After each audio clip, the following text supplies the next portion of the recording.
Ana ilə söhbət. Qaragözün anası onu yuvada gözləyirdi. O çox narahat idi. Birdən Qaragöz tənq nəfəs yuvaya girdi. Anası soruşdu. Qaragöz, sən hardaydın? Axı demişdim yuvadan bayıra çıxma. Barışla ana, mən bayıra qoza yığmağa çıxmışdım. Anası Qaragözü qucaqlayıb öpdü və dedi.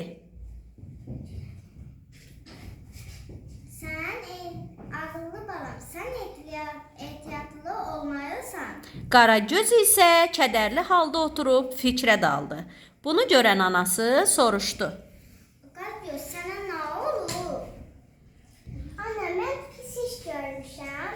Ayının bağını dağıtmışam. O elə bilir ki, tülkü edir. İndi gedib tülkünü parçalayacaq. Bu çox yaxşı olmadı. Gedib tülkünü xilas etmək lazımdır. Ana ilə bala yuvadan çıxıb ayının mağarasına tərəf yollandılar.